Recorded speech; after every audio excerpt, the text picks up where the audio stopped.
सीतापते विधिकरार्चितकूर्मराज भण्डारितो नृहरितीर्थमुनीन्द्रलब्ध आनन्दतीर्थमुनिवंशयतीन्द्रपूज्य श्रीमूलराम भवता तव सुप्रभातम्। सीतापते विधिकरार्चितकूर्मराज भण्डारितो नृहरितीर्थमुनीन्द्रलब्ध आनन्दतीर्थमुनिवंशयतीन्द्रपूज्य श्रीमूलराम भवता तव सुप्रभातम्। श्रीरामदूत हनुमान् यदुनाथदास श्रीभीमसेन वररौप्यपुरावतार श्रीव्यासहृत्प्रियतमामितशुद्धबुद्धे श्रीमध्वराज भवता तव सुप्रभातम्। ब्रह्माज्ञयादितिकुले बहुदोषपूर्णे जातोऽपि भक्तिभरितो भुवनं समस्तम् योऽपि हनोति विशदाम्बरशङ्कुकर्णा श्रीराघवेन्द्र भवता तव सुप्रभातम्। दैत्येश्वरं हरिविरोधि हिरण्यकन्तम् योनिनयो हरिपदं पितरं स्वभक्त्या प्रह्लादमर्त्य हरिसम्भवकारणात्मन् श्रीराघवेन्द्र भवता तव सुप्रभातम्। सोमान्वयोद्भव समस्तसुराजमौळे भूभारसंहरणतोषित कृष्णमूर्ते बाह्लीकराज बहुराज सुधर्मधामन् श्रीराघवेन्द्र भवता तव सुप्रभातम्।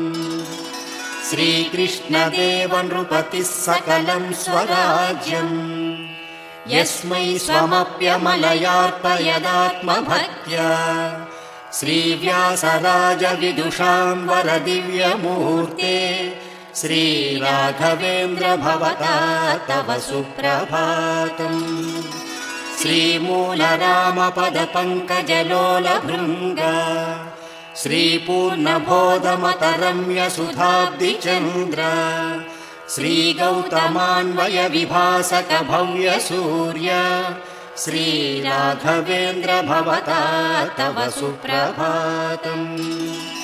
स्वीयान् समस्तनिगमान् प्रविलोक्य सूक्ष्मे सद्भाट्टसङ्ग्रहविषेयदुवर्यवक्त्रे श्रीजैमिनिर्यमभिपूजयतेति मोदात् श्रीराघवेन्द्र भवता तव सुप्रभातम्। स्पष्टार्थकैरनतिविस्तृतसूक्ष्मवाक्यैः सूत्रार्थभासकमवेक्ष्य च तन्त्रदीपम् व्यासो यशोभिरभिपूरयते सदायम् श्रीराघवेन्द्र भवता तव सुप्रभातम्। स्वस्वीयशास्त्रगतमर्थमतोऽधिकम् च दृष्ट्या यदीयकृतिषु प्रणयाति नम्राः अर्चन्ति पाणिनिमुखाय मगाधबोधाः श्रीराघवेन्द्र भवता तव सुप्रभातम्।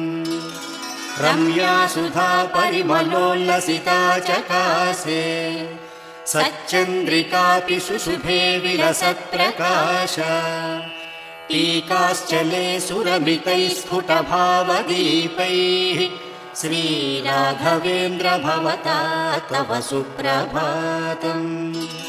रम्यार्धरत्नपरिभूषित सर्वगात्री सर्वाश्रुती स्वशिरसा सहितेन्दिरायम् आरोप्य रक्षति सदा निगमान्तराज्ये श्रीराघवेन्द्र भवता तव सुप्रभातम्।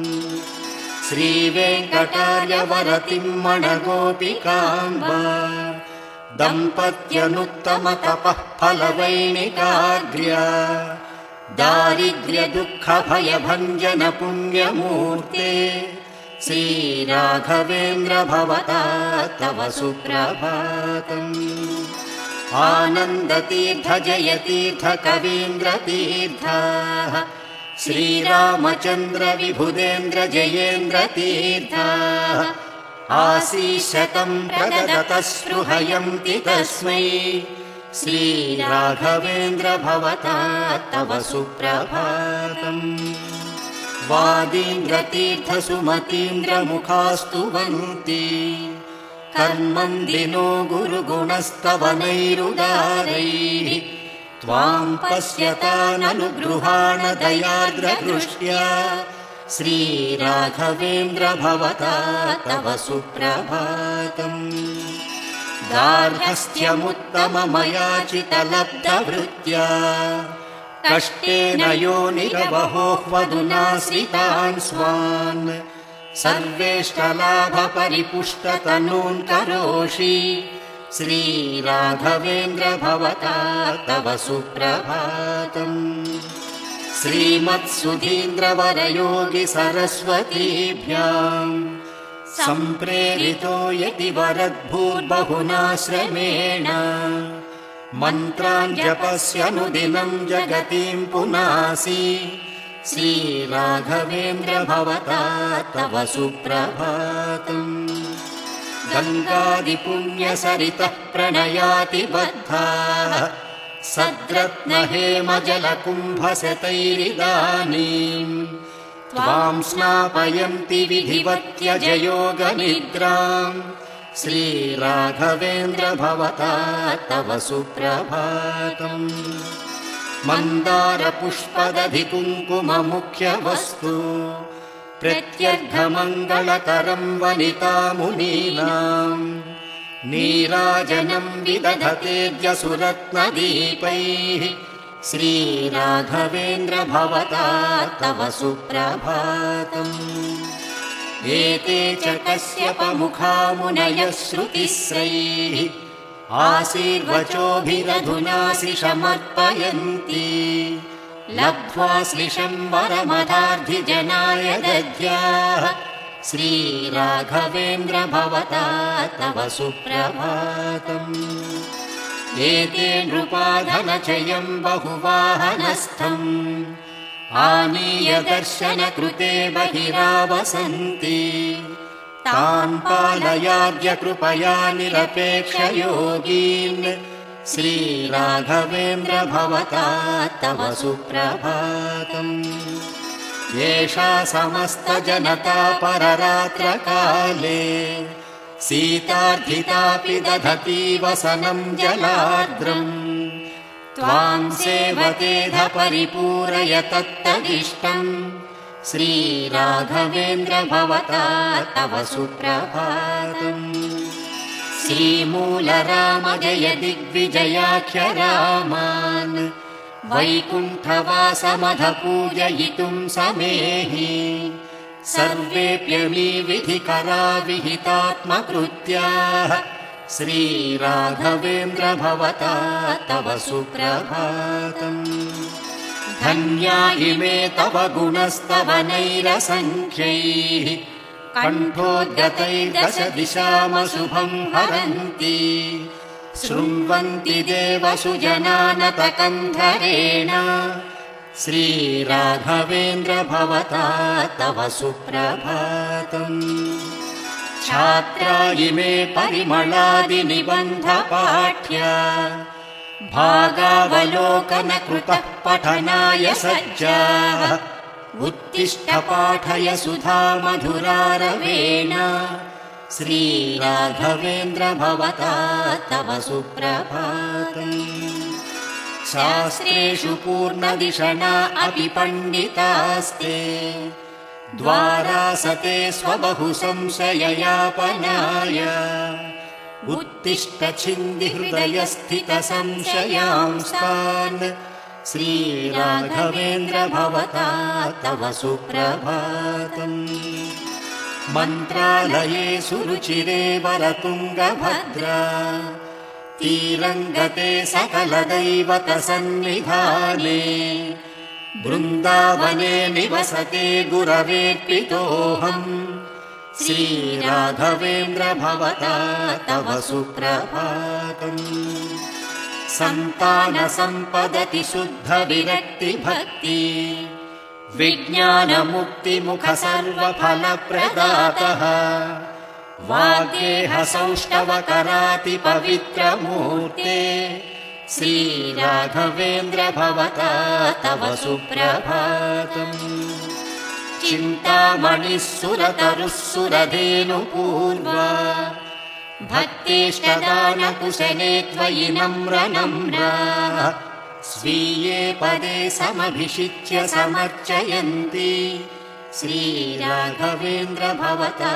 तव सुप्रभातम् नानर्ति भक्तिभरपूरितदासगोष्ठिन् विस्मृत्य देहमुतलोकमिमं स्मरन्ति त्वां स्मारयन्त्यतुलनारदगानगोष्ठिम् श्रीराघवेन्द्र भवता तव सुप्रभातम् खञ्जोऽपि धावति जडः कवितां विधत्ते मूकोऽपि वक्ति बहु पश्यति सर्वमन्धः येडः शृणोति कृपया तव पश्य लीलाम् श्रीराघवेन्द्र भवता तव सुप्रभातम् वृन्दावनेषु जगतीतलमध्यगेषु सर्वेषु सन्निहितया बहुरम्यमूर्त्या सर्वेष्टमाकलय सन्त्यज भूमिशय्याम् श्रीराघवेन्द्र भवता तव सुप्रभातम् श्रीकृष्ण भक्तिमतुलामवलम्ब्यमाने सर्वास्ति शक्तिरिति डिण्डिमघोषपूर्वम् यो भूबुधः स्वमहिमातिशयप्रकाशैः श्रीराघवेन्द्र भवता तव सुप्रभातम् त्वां त्वत्समं स्वसदृशं भवतः प्रभावम् दृष्ट्वा जहाति जनता खलु नास्तिकत्वम् आस्तिक्यवर्धन जगद्गुरुवर्य भूमान् श्रीराघवेन्द्र भवता तव सुप्रभातम् ऐरावत प्रमुख दैवत वाहनानि सिद्धानि सर्वविबुधैर्यभियापितानि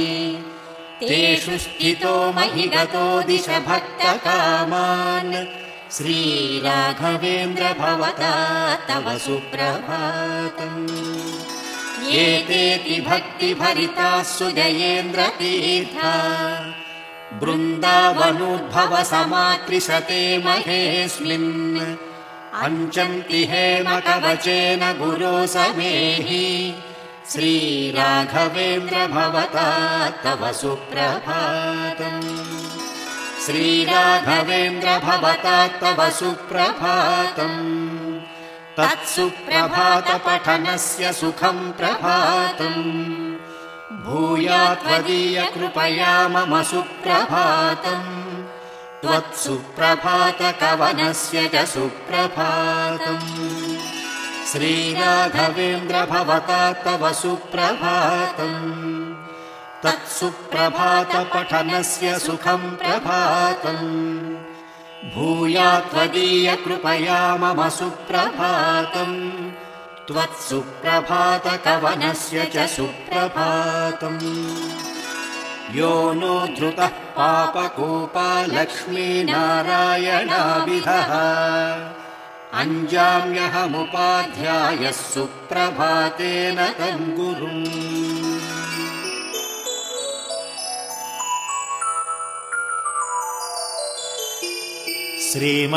श्रीमदप्पणाचार्यकृत श्रीराघवेन्द्रस्तोत्रम्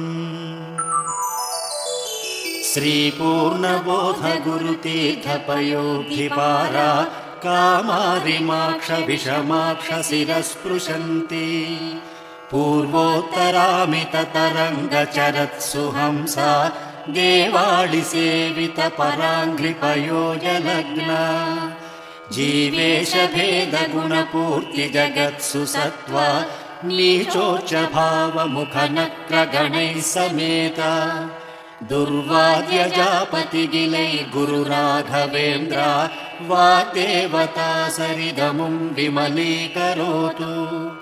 श्रीराघवेन्द्रः सकलप्रदाता स्वपादकञ्जद्वयभक्तिमध्यः अघातिसम्भेदनदृष्टिवज्रः क्षमासुरेन्द्रोऽवतु मां सदायम्। श्रीराघवेन्द्रो हरिपादकञ्ज निषेवणाल्लब्धसमस्तसम्पत् देवस्वभावो दिविजद्रुमोऽयम् इष्टप्रदो मे सततं स भूयात्। भव्यस्वरूपो भवदुःखतूला सङ्घाग्निचर्यः सुखधैर्यशाली समस्तदुष्टग्रहनिग्रहेशो दुरत्ययोपप्लवसिन्धुसेतुः निरस्तदोषानिरवद्यवेषः प्रत्यर्थिमूकत्वनिदानभाषः विद्वत्परिज्ञेयमहाविशेषो वाग्वैखरी निर्जितभव्यशेषः सन्तानसम्पत्परिशुद्धभक्ति विज्ञानवाग्देहसुपाठवादीन् दत्त्वा शरीरोत्थसमस्तदोषान् हत्वा स नो व्याद्गुरुराघवेन्द्रः।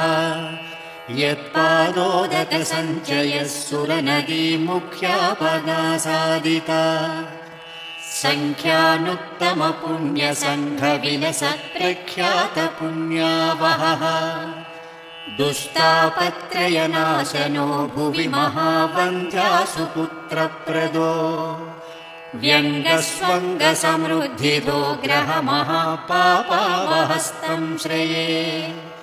यत्पादकञ्जरजसा परिभूषिताङ्गाः यत्पादपद्ममधुपायितमानसाये यत्पादपद्मपरिकीर्तनजीर्णवाचः तद्दर्शनं दुरितकाननदावभूतम्।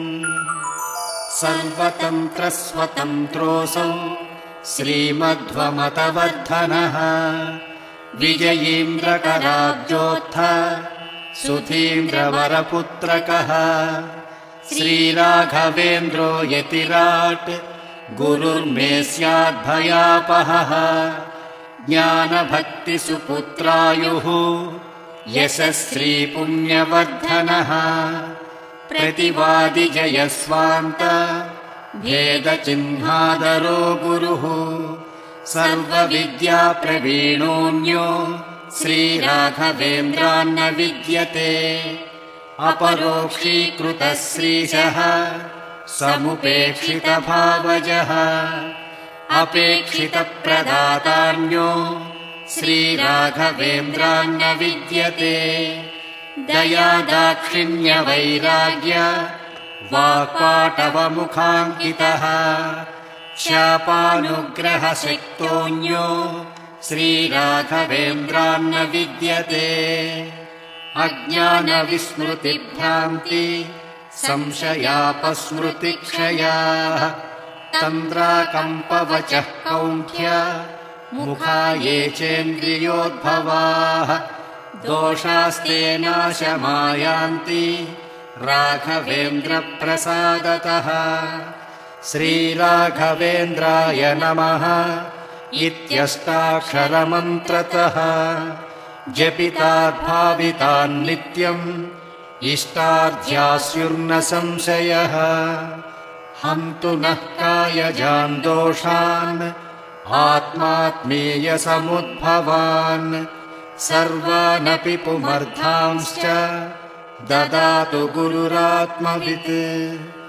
इति कालत्रये नित्यम् प्रार्थनां यः करोति सः इहामुत्राप्त सर्वेष्टो मोदते नात्र संशयः अगम्यमहिमा लोके राघवेन्द्रो महायशाः श्रीमध्वमतदुग्धाब्धि चन्द्रोऽवतु सदा नखः सर्वयात्राफलावाप्त्यै यथाशक्तिप्रदक्षिणम् करोमि तव सिद्धस्य बृन्दावनगतम् जलम् शिरसा धारयाम्यद्य सर्वतीर्थफलाप्तये सर्वाभीष्टार्थसिद्ध्यर्थम् नमस्कारम् करोम्यहम् तव सङ्कीर्तनम् वेदशास्त्रार्थज्ञानसिद्धये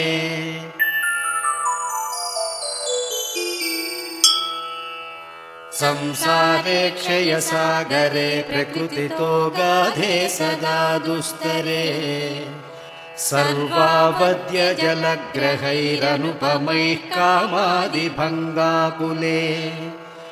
नानाविभ्रमदुर्भ्रमे मितभयस्तोमादिफेनोत्कटे दुःखोत्कृष्टविषे समुद्धर गुरो मामग्नरूपम् सदा राघवेन्द्र गुरुस्तोत्रम् यः पठेद्भक्तिपूर्वकम् तस्य कुष्ठादिरोगाणाम् निवृत्तिस्त्वरया भवेत् अन्धोऽपि दिव्यदृष्टिः स्यात् एढमूकोऽपि वाक्पतिः पूर्णायुः पूर्णसम्पत्तिः स्तोत्रस्यास्य जपाद्भवेत् यः पिबेज्जलमेतेन स्तोत्रेणैवाभिमन्त्रितम् तस्य कुक्षिगता दोषाः सर्वे नश्यन्ति तत्क्षणात् यद्वृन्दावनमासाद्य पङ्कुः खञ्जोऽपि वा जनः स्तोत्रेणानेन यः कुर्यात् प्रदक्षिणनमस्कृतिः स जङ्घालो भवेदेव गुरुराजप्रसादतः सोमसूर्योपरागे च पुष्यार्कादिसमागमे योऽनुत्तममिदम् स्तोत्रम् अष्टोत्तरशतम् जपेत् भूतप्रेतपिशाचादिपीडा तस्य न जायते एतत् स्तोत्रम् समुच्चार्य गुरोर्वृन्दावनान्तिके दीपसंयोजनाज्ञानम् पुत्रलाभो भवेद्ध्रुवम् परवादिजयो दिव्यज्ञानभक्त्यादिवर्धनम् सर्वाभीष्टप्रवृद्धिः स्यान्नात्र कार्या विचारणा राजचोरमहाव्याघ्र सर्पनक्रादिपीडनम् न जायतेऽस्य स्तोत्रस्य प्रभावान्नात्र संशयः यो भक्त्या गुरुराघवेन्द्रचरणद्वन्द्वम् स्मरन् यः पठेत् स्तोत्रम् दिव्यमिदम् सदा न हि भवेत्तस्या सुखम् किञ्चन किन्त्विष्टार्थसमृद्धिरेव कमलानाथः प्रसादोदयात् कीर्तिर्दिग्विदिता विभूतिरतुला साक्षी हयस्योऽत्र हि इति श्रीराघवेन्द्रार्य गुरुराजप्रसादतः कृतम् स्तोत्रमिदम् पुण्यम् श्रीमद्भिर्ह्यः पणाभिदैः।